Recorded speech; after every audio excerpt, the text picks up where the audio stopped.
without light. দরকার নেই, ওটা মাইনাস করলে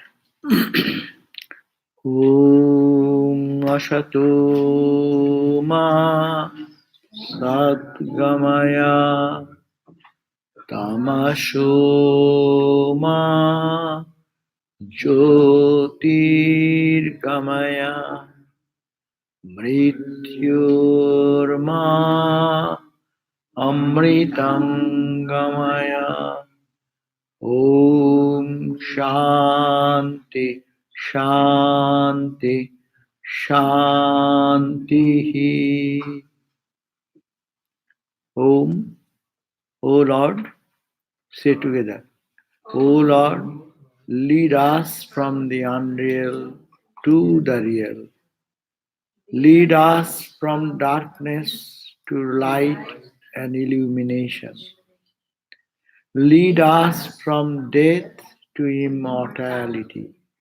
Om, peace, peace, peace. I think this light, could you put it down? So I can do that. Because without this, I can read. So that obstacle goes away. Put it off. I'm checking whether it works well. I can see the faces much better. So we are again on the nectar of supreme bliss, meaning Yoga Vasishta Sara. So we are in the chapter of self-knowledge. Atma Nivek, what is that chapter's name? Atma Nivek, Atma Jnanam naki? Atma Bodha. That's Atma Bodha. So if you attain Atma Bodha, then what happens? Bodha means knowledge of the Atma. What happens then? Then you become a Jivan Mukta. When you become a Jivan Mukta, what will you feel? How will you see? How will you experience this world? Those are the places we are reading that area. So what it says, we have read the verse number up to 17. We have finished. That is on 17 verse started at 138. And we'll just recollect earlier day's reading. So there it has been said, who is Jivan Mukta on the 17th verse? It says on 139 page. One, in the middle of the bold lines, those bold lines are the translations of the main Sanskrit verse. 139.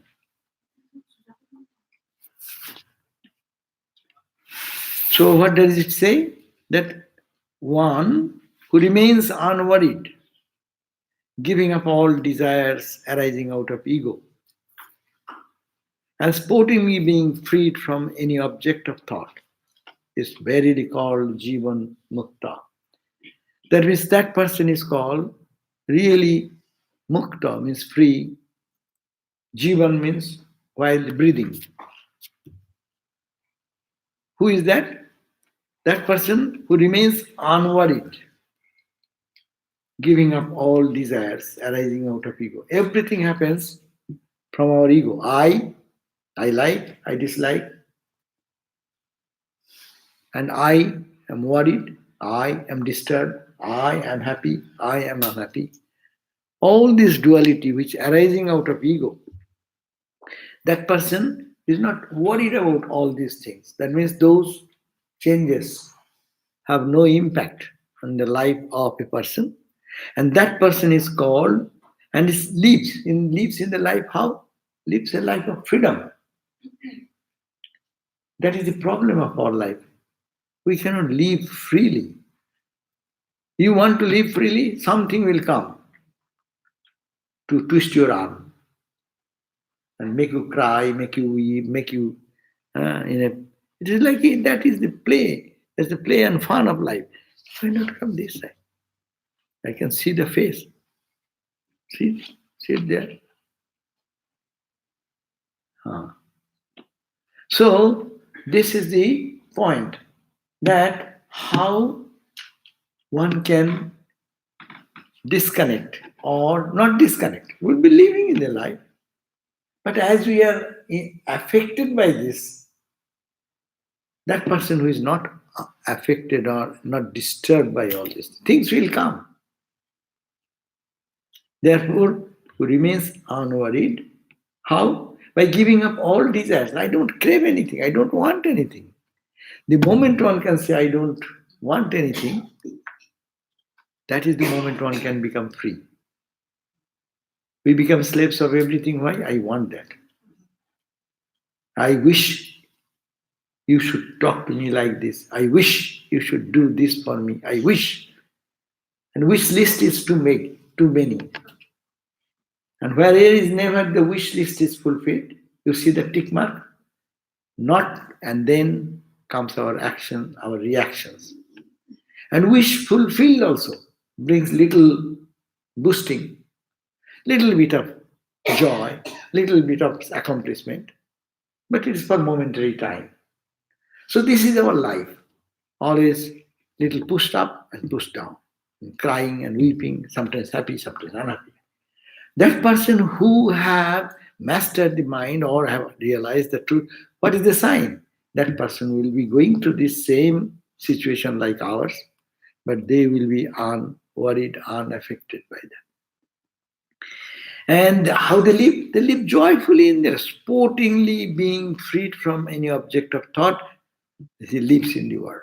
Ego, from the touch of this ego, arising anything in contact with the ego, getting out of it, and at the same time, next point, he joyfully lives in the world. Even in the suffering, even in the pleasure, even in the pain, in adversaries, that person is not affected. Are you having that test? Can you succeed there? Then you are a Jivan Mukta. That means that is the goal. And also, what is the means? This is the means.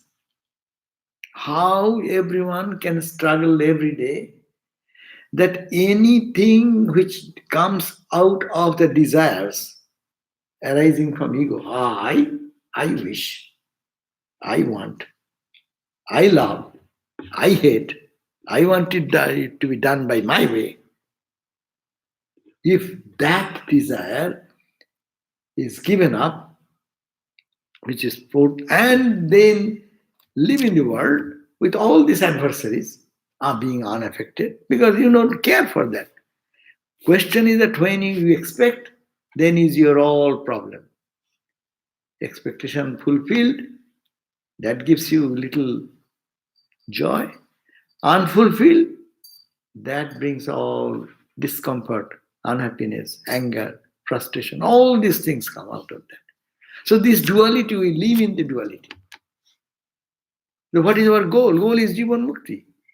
Living while in life, you will be there, but you will not be affected by that. So this is the goal, and this is also practice. Every day. Are you watchful about that? Then our Vedanta, otherwise, as we are reading in the Bhakti school, Maya Badi. That means you are only talking. Maya Badi, Maya Advaita Badi, Advaita Kari. Advaita Badi means those who believe in non-dual truth, only that intellectually they talk big things. And then when Kari, when comes into practical application, they fail. So it's called only intellectualism. Intellectualism is necessary for the beginner to go up to certain point. But you should have to give up that intellect, stand in the experience. So this is very important point. And whenever we read anywhere, the people are criticizing Mayavadis or Dvaitavadis, they don't really not criticizing the Jivan Muktas. They are criticizing those people who say one thing and really don't live up to that standard. So, goal should be how one can be Jivan Mukta. This is the way. Observe your ego. Observe the desire which is coming in your ego. Observe how the desire being buffeted or how it is pampered and how you react with that joy or sorrows because out of the reaction which your desire is prompting. So this is this practice.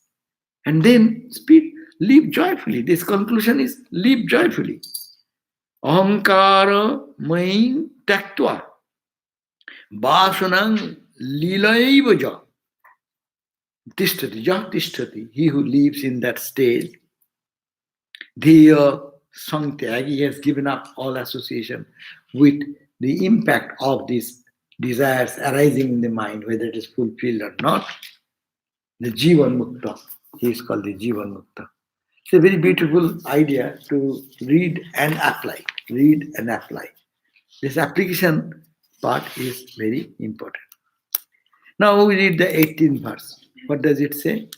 Read very slowly, and then it's a big sentence, but it is easy to read probably because there are small, split into small words. Dure munchati bandhum, dure munchati bandhum, andham ivaja, andham ivaja, shangad bhujangadiva, shangad bhujangadiva. Trasang yo vidadhati vetti, trasang yo vidadhati vetti, sadrishang bhugancha rugancha yaha, sadrisham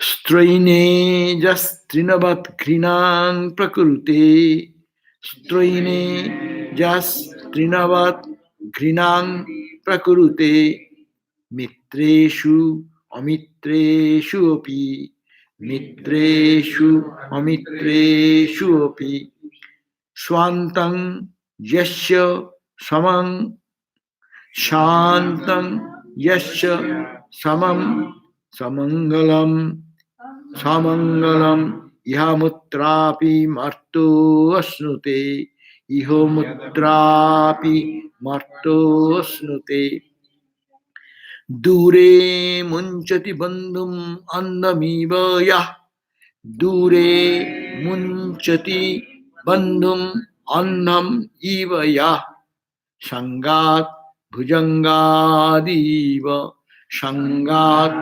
bhujangadiva trasang yovidadhati vetti trasang Sadrisham bhugancha rugancha yaha Sadrisham bhugancha rugancha yaha Straine jastrinavat grinang prakurute Straine yang no Straine jastrinavat grinang prakurute Straine jastrinavat grinang prakurute mitreshu amitreshu api mitreshu amitreshu api Shwantam yasya samam sa shantam yasya samam sa mangalam ihamutrapi mangalam ihamutrapi marto snute marto snute. It's a big sentence, what do you call the stanza? So see what the translators go directly to the translation on page 141. He who renounces the association of friends from a distance like a blind man. Here friends mean what? Not the friends in spiritual sense, the worldly. So we have read that in Bhakti school also, Bhakti study also. The bhaktas should avoid association. Those are really not helping us in spiritual journey. So he who renounces the association of friends from a distance like a blind man. That is the footnote you see. A blind man cannot make any distinction between black and white. Likewise, an illumined person keeps distance from people independent of their qualities. They remain associated with the self alone, or those who are connected with the self. One finds delight with another person who of the similar mentality. So that's one quality. Second quality, fierce public association. Fierce public association. What does it mean? Read the note. The person of wisdom maintains a distance from all types of association. Why? As an aspirant, sadhaka, continuously practices in this manner. At the state of his accomplishment, these behaviors become natural. So, why they do? That fierce public association means what? Why? If one is very serious in spiritual life, he will not or she will not have enough time to gossip, to pay any attention. Oh, what is going on? Why don't you tell me that? I want to hear that all the time. Whatever news coming, day and night, khali news, news, news, news, news, news, news. So you are not for spirit. Spiritual life is where? You are very happy with the worldly news. So this is the public association. Why? The maintains a distance from all types of association. Why the association? As an aspirant. Are you an accomplished person? Have you realized God? No problem. There is no restriction for you. But are you a student? If you are a student, you have to protect the plant, fence it. If you go at the beginning to all types of people, talking all types of things day and night, we are vulnerable easily with those things. So when you get matured, you know what to take and what to throw away. No? And only like a which gives the hangsha. Hangsha means the snake, swan. I do not know it is true. Ramakrishna said, be like a swan. What swan does? They say that you mix milk and water, and the milk so mix together. So it's very difficult to separate out the milk and the for us, milk and the water together if it is mixed in a cup, one cup. But you give it to the swan, they suck, suck, suck, suck. There is some secretion maybe in their mouth. They can actually drink the milk, and water can goes out through their two nostrils out. Have you seen how they eat like that? Observe the swan when they drink or eat something. I don't know. And there are two noses, it goes out, water goes out. So that swan, that's why Ramakrishna says, Tanno Hamsha Prachoda, where is our Om? Om is gone. We have to put one Om, but yeah, it should be. Yeah, please remind and then we will have to put it. Because Om, that is Om in your eyes. Are you seeing Om everywhere? On the chair. The chair. The podium, it is not chair. So you come so late. Devotion. So be like a swan. Tanno Hamsa Prachodayat. From the Upanishad, we take this message. That let us lead to that path of swan-like. That's why Ramakrishna called Paramahamsa, Supreme Swan. Supreme Swan is who? Anything in the world goes to him. He only takes the essence of that. He sees nothing but God everywhere.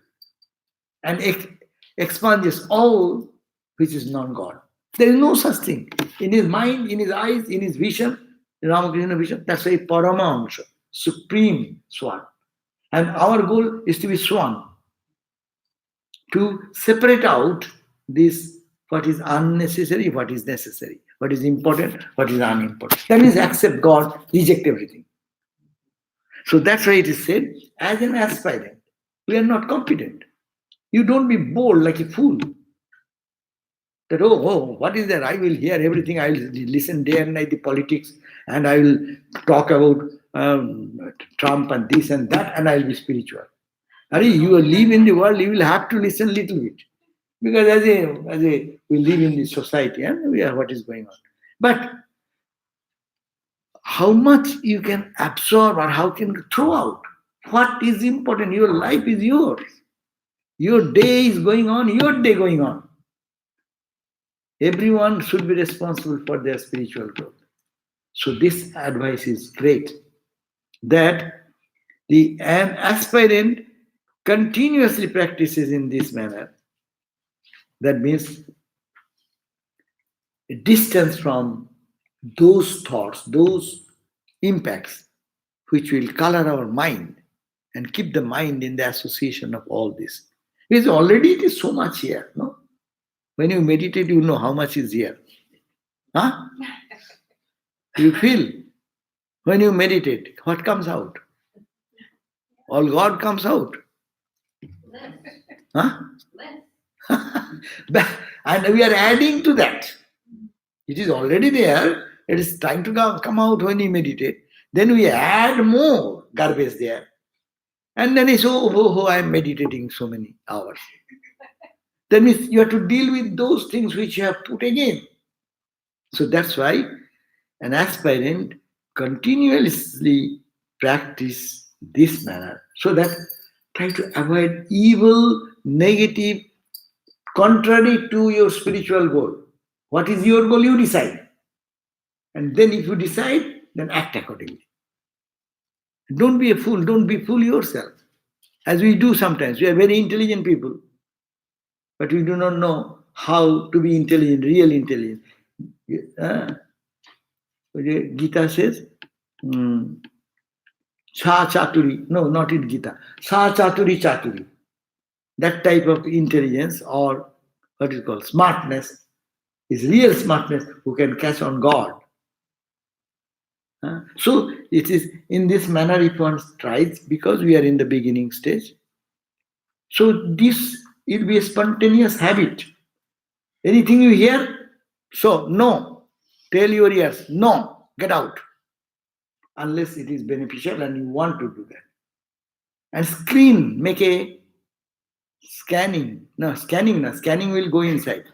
But screening, that means how much to take, how much to reject. And then take it, absorb it, what is good and nourishing. And if we can start from today doing this habit, after a few years, what will happen? It becomes spontaneous. Oye? Monkey?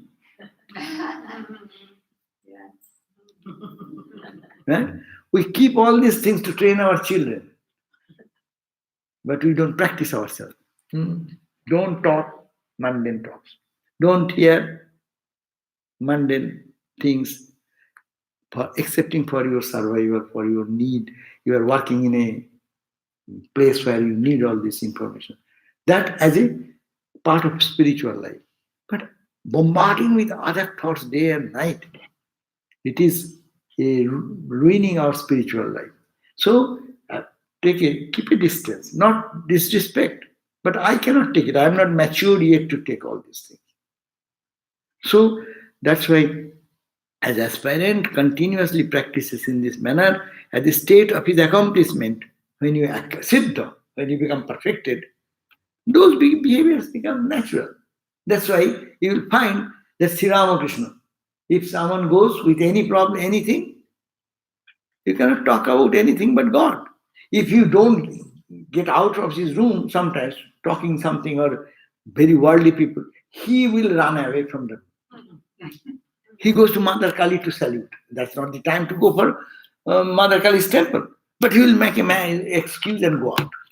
And if he goes out, what will happen? The other visitors say, okay, he has gone, let us go away. So this is the way even he becomes spontaneously reacting that way. Natural reaction. I cannot take it. That becomes the nature. So practice makes it habit. Habit makes it nature. You know, practice, repetitive practice, it becomes your habit. You get every day at a particular time your lunch or supper. You see, that time comes after 1 month, 2 months, you see, you feel that your stomach is saying, I need something. Is it not? You do a particular time anything regularly, that time comes and that passes, you say, oh, I've not done something, I'll have to do something. I forgot what is that. No, that the practice makes it a habit. Habit deepens, it becomes your nature, second nature, and second nature becomes first nature. So this is the impact of this practice. So it says, fears public association. That means how he fears? Like a snake. That means snake normally does not want to come in a public place, wants to hide in some hole.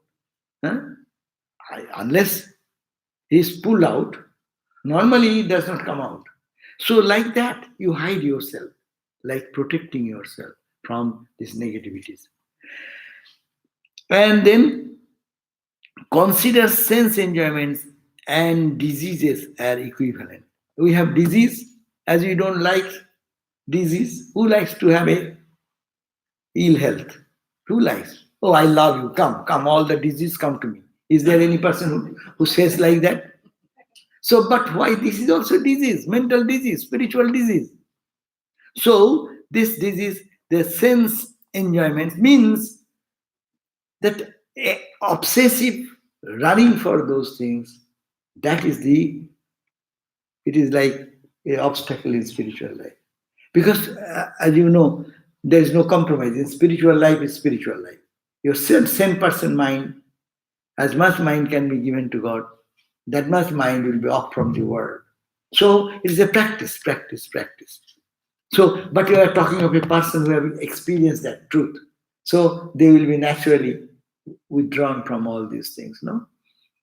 Looks with disgust like a condemned straw upon those who run lustfully after women, means men also. Those who are lustful, don't associate with them. Live with the devotees who live in the world for just cause. There is just legitimate enjoyments. But lustful running for things is not good for anyone. But a normal, healthy household life is a wonderful life.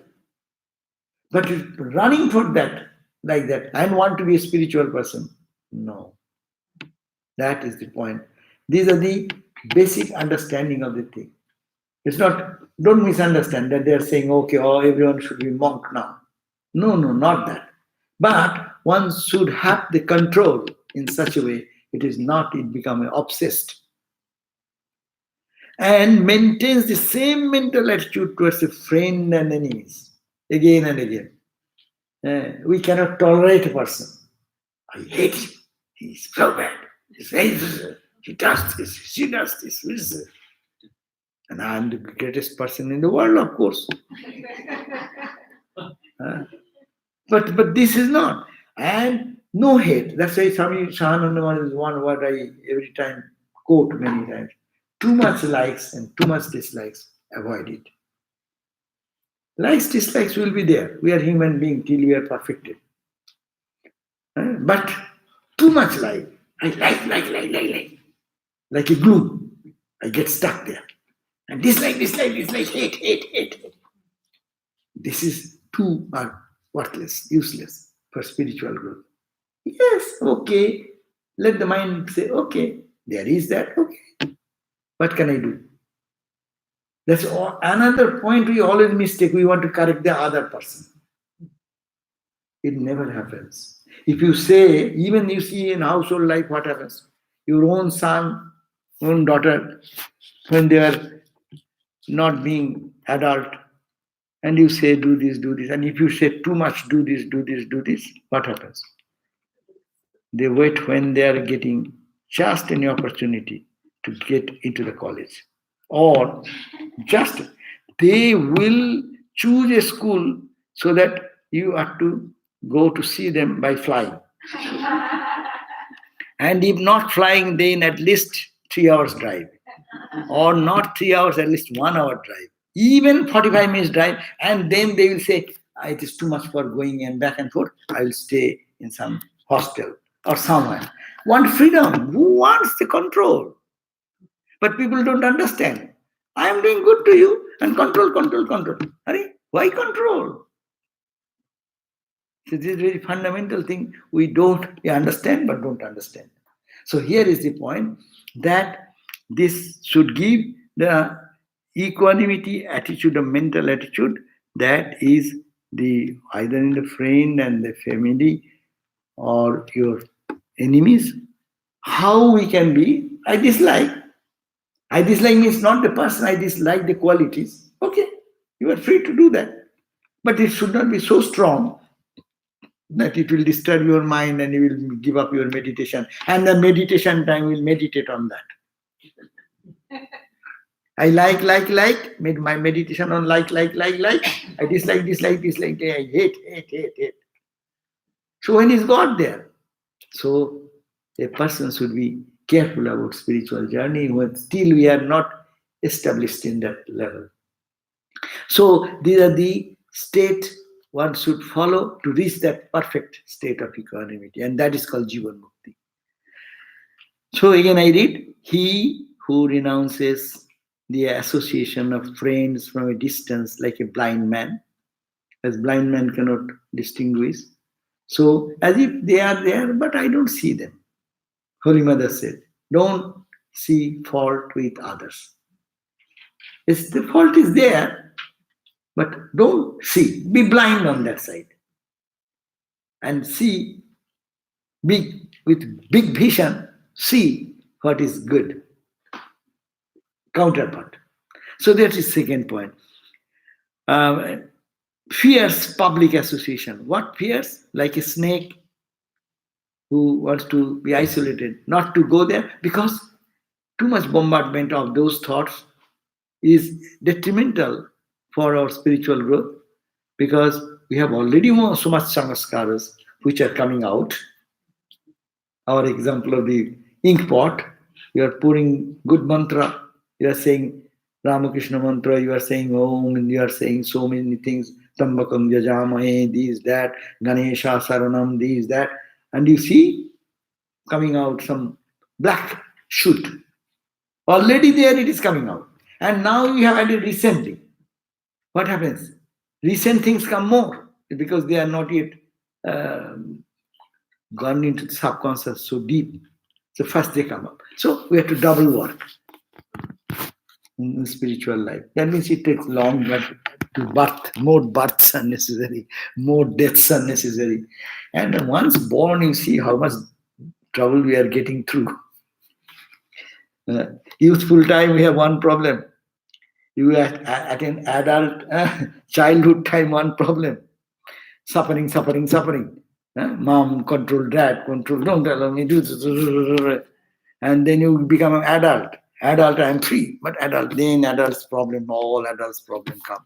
And adult's problem go on to it a little to the youth, reaching the youth. And that has his own problem, go on. Now declining comes, that also. And then comes to our age when aches and pains and doctor and simvastatin, this statin, that statin, and then day and night, whenever we talk about blood pressure, we have cholesterol. So this is the way our life is circulating around and around and around.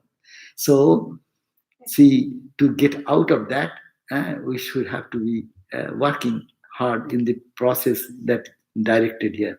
Consider the sense enjoyment and diseases are equivalent, as if because that brings disease. Disease means this mental. Looks with disgust like a condemned straw. Straw has no meaning. So how? Upon those who run lustfully after men or women and maintains the same mental attitude towards a friend and foe, that extremely wise one is capable of enjoying the bliss of liberation in this life or in the other, everywhere. Huh? If he is called Jivan Mukti, if you get to share it, they can live freely because they are not touched by the opposites. They are not going to the suffering of running for anything.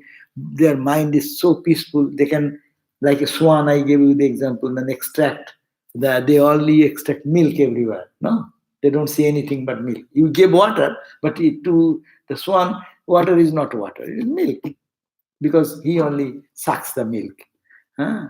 And then, with that attitude, if we move, then Jivan Mukti will come. Maybe in this life, maybe at the point of death.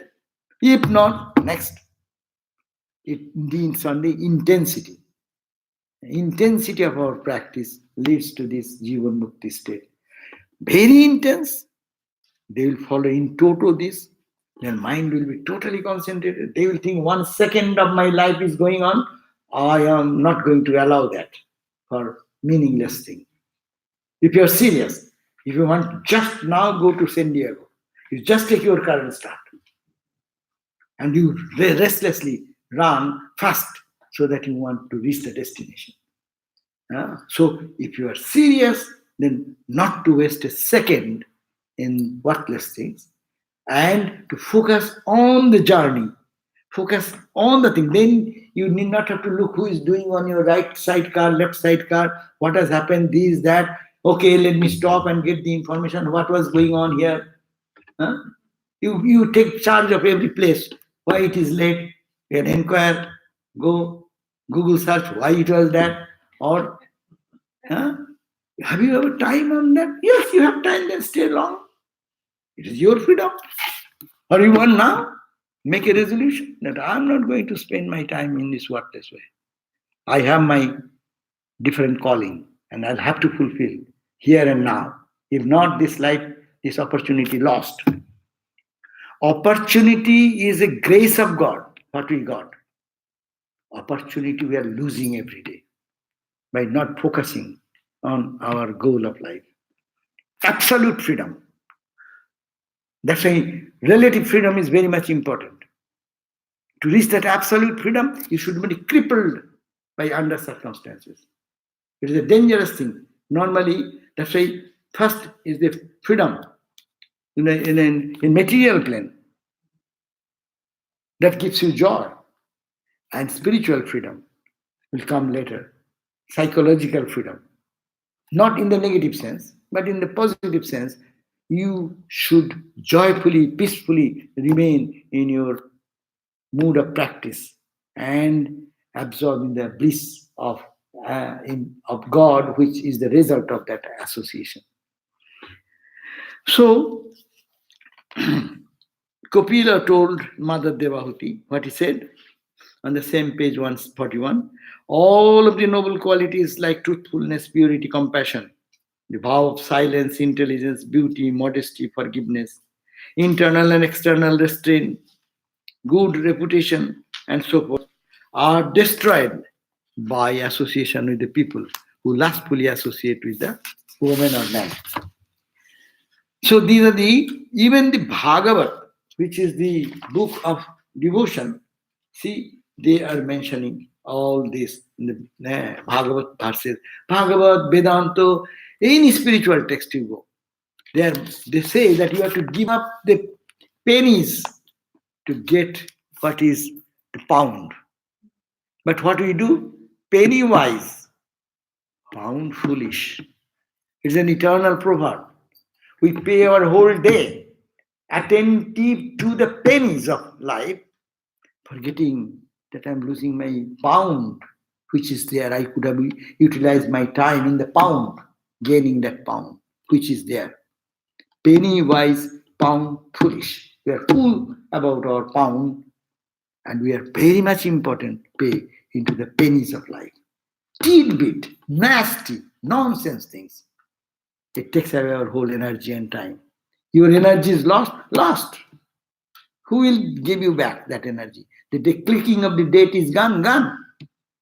No one is going to return you today. Today's days, how you spend, how you thought, how you lived, how many times you feel the presence of the divine, how many ways you see that the divine is playing everywhere.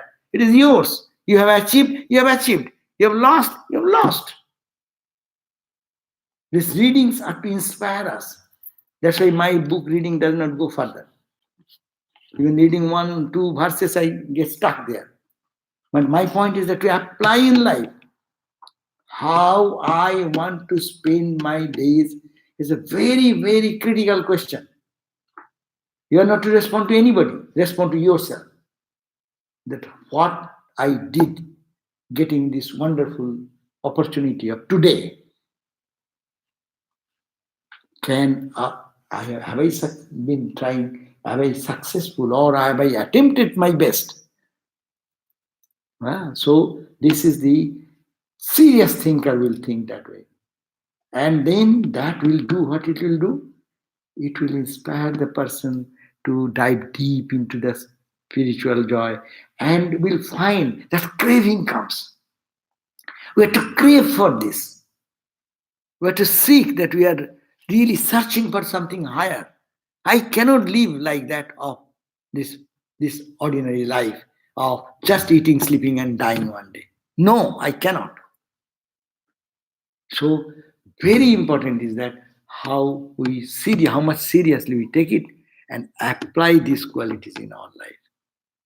So how so many things have to do, but only one thing is that how much we can concentrate on our divine self, or you can say on the Lord, by your all ways, devotees angle, Jnani's angle, meditators angle, karma yogis angle, or all of them together, whatever way, we must have to do something for removing our own suffering. That's why Shankaracharya says, Ko annat osti murha osti, yo no swarthi pramadati. Who is a fool in this world who does not understand his own interest? Really, we are fools. We don't understand our own interest. We'll have to live in the world. We'll have to do our duties. Krishna doesn't say that you don't do. Or Bhagavad does not say that. Vedanta does not say that. Do the fullest way. But at the same time, for what? And goal. What is the goal? And how to attain that? And am I progressing in that way? And spending my time usefully or misusing them? So this is beautiful idea to apply in life. 19th verse on page 142.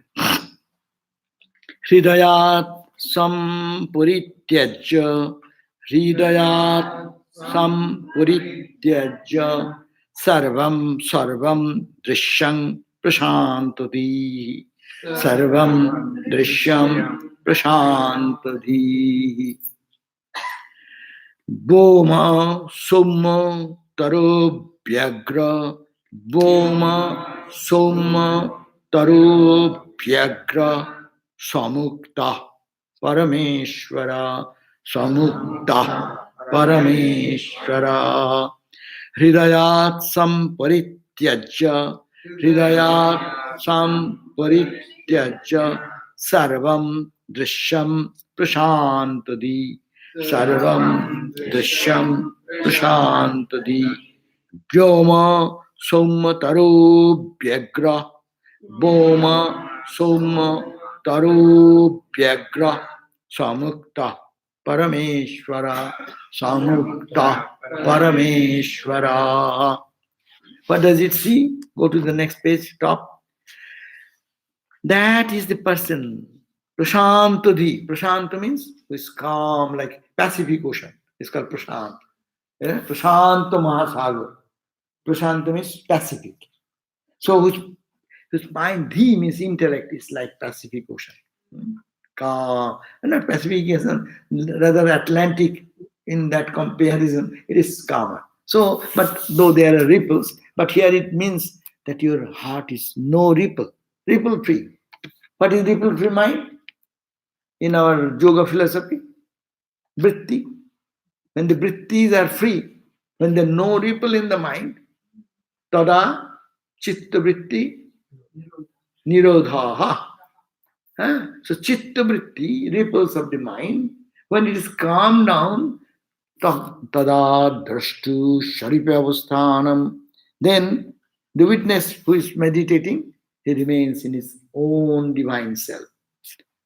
Tada drashtu sharipa. So hridaya sarvam dishyam, all types of the tranquil hearted person who has established the mind to be calm, tranquil, who remains pure and unattached like the sky, by totally renouncing through the understanding of the reality of all visible objects. Reality means actually unreality. Who sees this universe that nothing is real, all is momentary. Our moods, our moments, our objects, our achievements, our failures, all moment. It comes in moment, goes in moment. Again, how many times it came in different ways, how many times it has left. So this is the idea that understanding this reality means unreality of all visible objects. First point, we should not have to attach too much because it is changing. Unreal. Unreal means it is not permanent. It is one way today, another way tomorrow. Today my mind gets excited in one thing. Tomorrow my mind rejects that thing itself. So this is all unreal. Mind is fickle, objects are fickle, everything is changing. So, whose mind remains pure and unattached. Why? Pure means it is not getting associated with anything. Pure means what? Pure means unalloyed, isn't it? No alloy. So what is pure? To remain pure means not alloyed, means not associated with the alloys. Mind remains unalloyed. So that is the pure. And like a sky, pure sky. Pure sky. In the sky, why is pure? Sky is always pure. There the clouds appear to be there, but cloud does not stick to the sky. Sky, you say it is today's morning is foggy. Fog does not touch the sky. You say it is pollution. Pollution does not touch the sky. So similarly, they live like the sky, untouched by all these things which my body mind brings, visible objects. So they have renounced it, detached. Renounce means here detached. And is these called Jivan Mukta and equivalent to the Supreme Lord, etc. He, Jivan Mukta means a person who have raised a consciousness in there. He is like God. Who else is God in the world? Ramana Maharshi is God to us. He's lifted that consciousness. Vivekananda is God to us. Buddha, even the direct disciples of Ramakrishna, who have had their samadhi and other things, they are God to us. Jivan Mukta, they live in the world, but unaffected. Mahapurush Maharaj, Shivananda, they're God to us because he is having so much of health problem and he says, I am okay. Oh, you talk about my body. Yeah, my body was getting trouble yesterday, last night. They have totally dissociated with the body and mind and the emotions and all these things. And they live in their life also. So that is the tranquil-hearted person who can remain pure and unattached like the sky. How? By totally renouncing through the understanding. How you renounce? First, understanding should come. What is the understanding? That all visible objects are unreal. It is there, but it changes every day its face. So therefore, understanding this, don't get attached to it. The whole teaching of the Bhagavad Gita, detach. Don't get attached. Live in the life like a Jivan Mukta. That's the second chapter is given to Sthita Prajna. Same thing. What is the condition of a Sthita Prajna, whose Prajna, wisdom, is established. Live like that in the life. Enjoy it peacefully, boldly. Only don't get attached.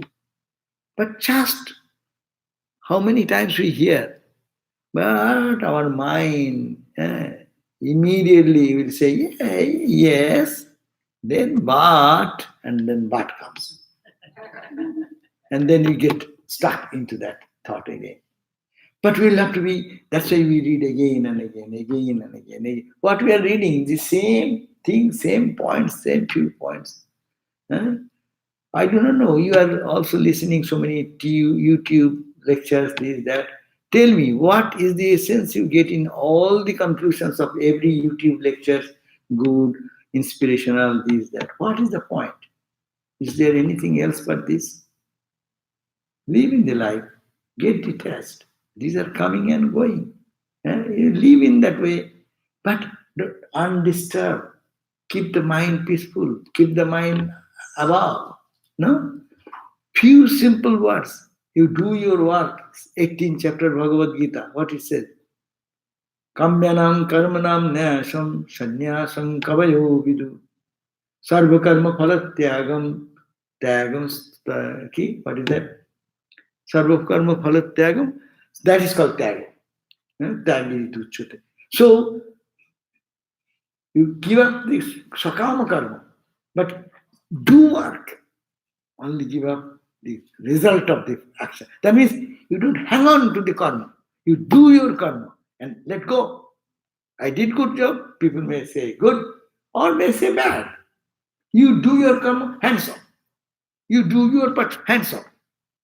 But we are such in the grip of Maya. I did it. I say that. I will that. I want that. Say again, I. So that is the cause of all. Ramakrishna used to say, Ami mole guchibe janjal. All this rubbish will be vanished if only my ego, this kacha ami, not the pure ego. Pure ego is I am infinite, not that ego. This ego which we live every day, whatever we say I, it turns back in the unconsciously. I am very high up, but I, then again I comes. When you say, I am nothing, I am nothing, I am nothing, how many times I. I'm the worst guy in the world. I know, no one is worse than me, and I. Saying so, 20 times you are saying I. So you do not know, in this level of humility, expressing that humility, I am the most egotistic person. In one sense, I am saying that I am nobody, but in another sense, I am saying I. And who are you? If you say I am nobody, then you have no responsibility on you. God is doing everything. And if you say I did, yes, this body-mind mixture did it. So take responsibility for that. Body-mind will suffer. So all these visible objects. So again, the tranquil-hearted person who remains pure and unattached like the sky, by totally renouncing to the understanding of the reality. They see the footnote. Reality means absolute indifference towards the duality. Understanding it to be unreal is the only means to renounce the visible duality. You know, unless you understand it is momentary, our attachment will remain.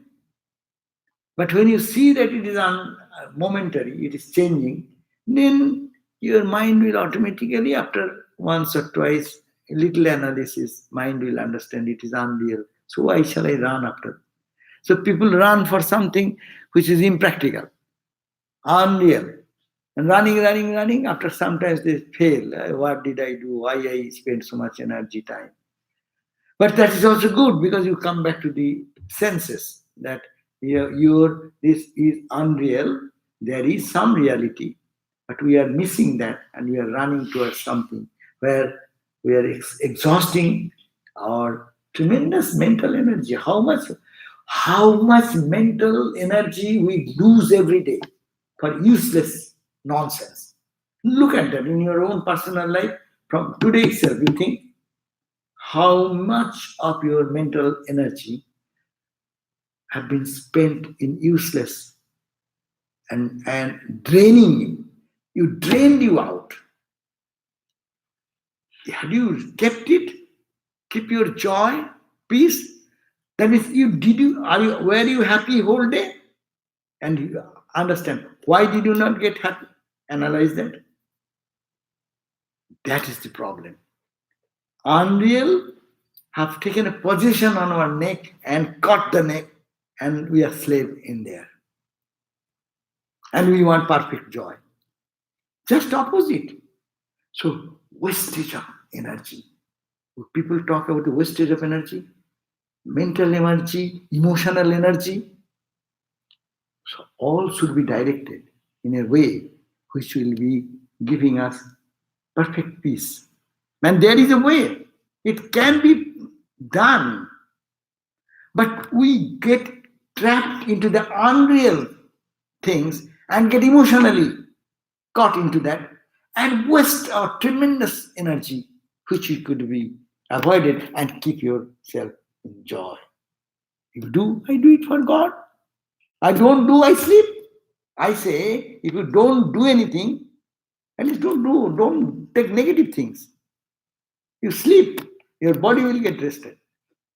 Though somebody says, I didn't meditate. I mean, it is better. You didn't meditate, it is better.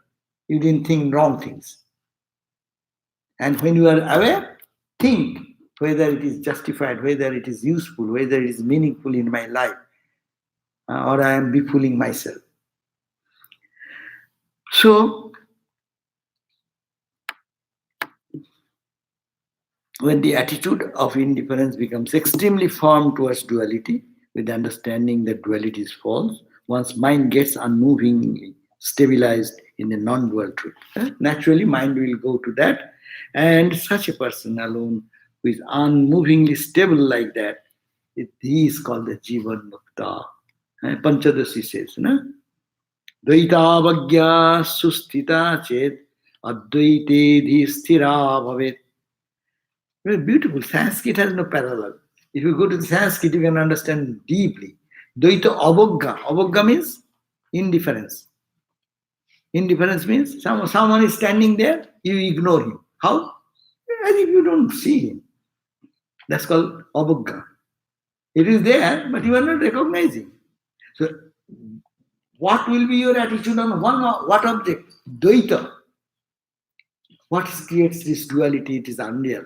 If you have tremendous mental repercussion not to see the duality or see God there or see divine there, Dvaita Avogga Susthita, if you are firmly established in that knowledge, it is Dvaita, it is duality. And duality is a change. Duality is unreal. Duality is always flexible. It is not permanent.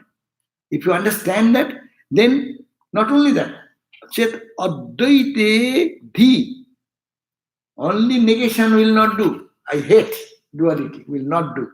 I love my Atman. So reject this, do this. Your Dhi should work in two ways. Two-way sword. When you cut something, the saw moves back and forth, isn't it? Front and back, front and back. So one to cut, another to remove the dust. So Dvaita Avogga, ignore the existence of the duality which is changing. I don't like that. But I like what? I like my own self. That is unchanging. Shankaracharya, I am not the mind, not the body, etc. But Shivoham. Two things should be practiced. One side will not do. One side will lead to backward. Who am I then? If I ignore, who am I then?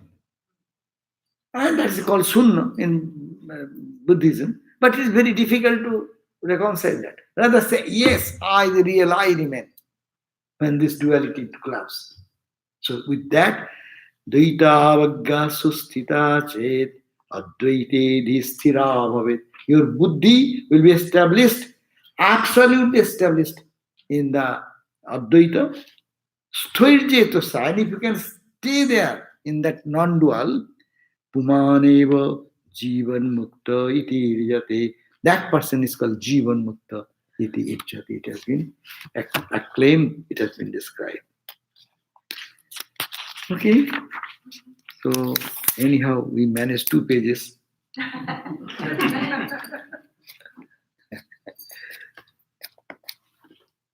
Read there, these 2 verses another week, long gap. You can just, what we have discussed, you can discuss much more.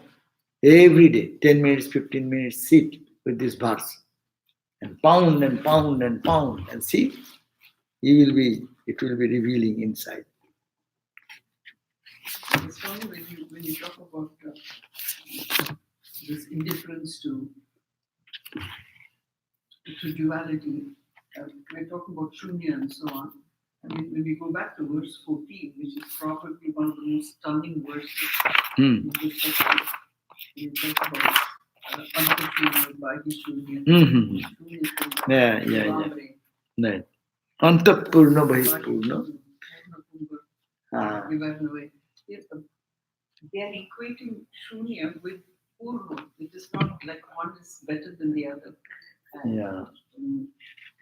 They're two sides of the same coin. The same thing, expressing the same. I will say here is a reconciliation of Buddhism and Vedanta. It is Antashunna, inside is nothing, it is all white. Bahishunna, everything outside is white, because nothing real, nothing real, nothing real. But Shunna Kumbhe Ivambar, as an empty jar is kept in the space. So you see, inside is what? Empty space. What is outside is also empty space. And then Antapurna Bahipurna, Purna Kumbha Iva Arnave.